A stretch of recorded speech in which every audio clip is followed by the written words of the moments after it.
Welcome! In this series of videos, we will cover the design and implementation of a project, from initial design, through coding and development, to testing, using the PowerBasic, Windows and console compilers. Today we will amend our application to allow easy monitoring of all the data traffic from the nodes.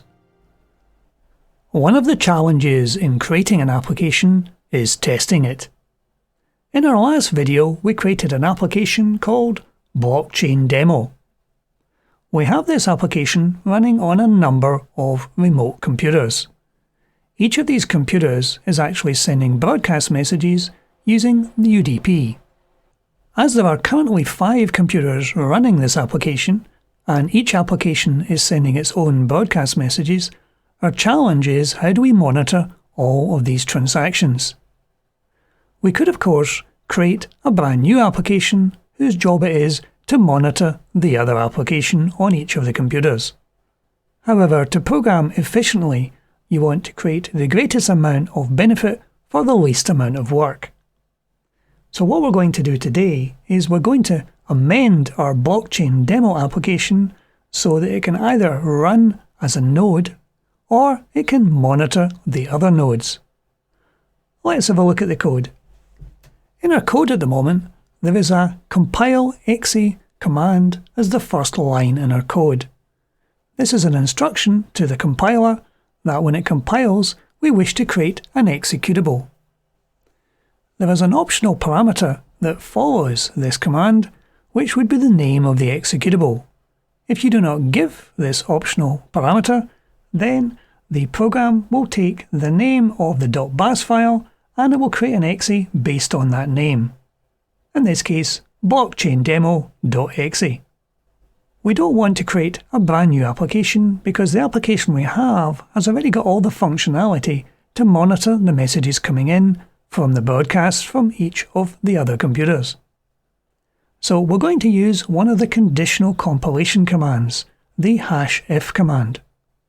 The -if command is interpreted at compile time, and depending on the condition you're testing, it can give an instruction or a whole function to the computer to compile into your application. So we're going to make the compile name of the application conditional. First of all, we will set up a constant as the very first line of our code. So we're going to use the very presence of this constant to conditionally compile our application.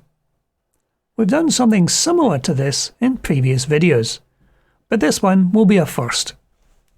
We're going to use the -if %def command. This is a test to see whether the %monitor constant has actually been defined or not. If this returns true, then the next line or lines in this if statement will be sent to the compiler. So if we have defined the monitor constant, we're going to compile the application as blockchaindemo_monitor.exe. Otherwise, we will compile it normally. If we look in our application folder, we'll see there is the blockchaindemo.exe. Now, if we remove the executable and we compile our application now, it will compile quite cleanly. But if we have a look in the folder, we'll see that it has now compiled as blockchaindemo_monitor. If we comment out the monitor constant and then compile again, it will compile, but it will compile to blockchaindemo.exe. This gives us a way of conditionally compiling to a different executable name. We can use this logic throughout the rest of the application to conditionally do or not do particular things. If we have a look at the pbmain function. In the pbmain function, one of the first things the application does is prepare the node array. Now in our monitoring application, we're not going to be making use of the node array, but there's no harm in actually preparing the node array itself. The next command called in here is one to create the monitoring thread. We'll come back to that one later. At the end of the application is a call to deactivate this node. This is triggered when the ending flag has been set and the node is going to send a broadcast message out to all the other nodes to say it's no longer active. As our monitoring application is going to be purely listening for broadcast messages and not sending any, then we don't need to send this deactivation message. So we can put this in conditionally. And we're doing this using a #if_not command. So if the monitor constant has not been defined, then we will actually run the deactivate this node. Otherwise, if the monitor constant has been set up, then we will not have this deactivate node call in the application at all. And if the monitor constant is not defined, then this function will not be called or even included in the compiled application. So let's next have a look at the monitor thread function. In the monitor thread function, it first opens a UDP port.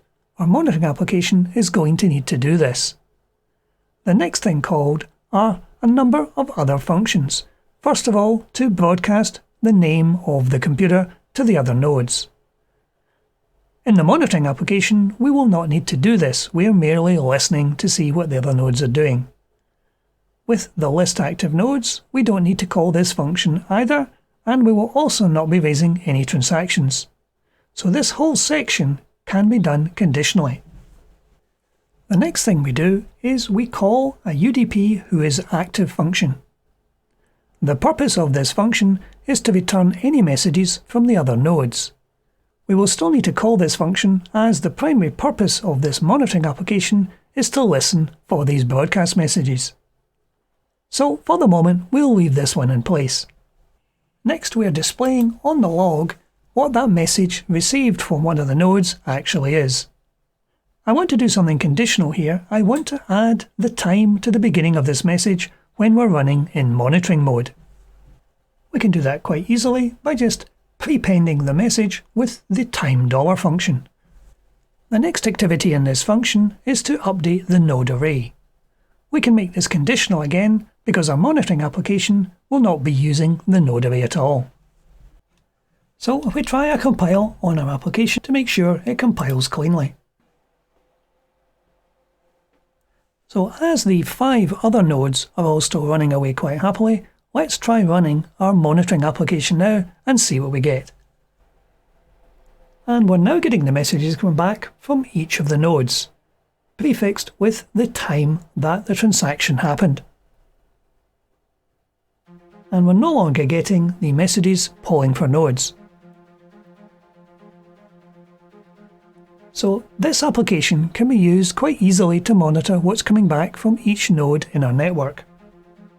And we don't have to jump from machine to machine to see what each computer is actually doing. This as a testing tool is ideal for our purposes. In our next video, we'll actually be setting up the transactions between machines. But that's it for today. Thank you for watching.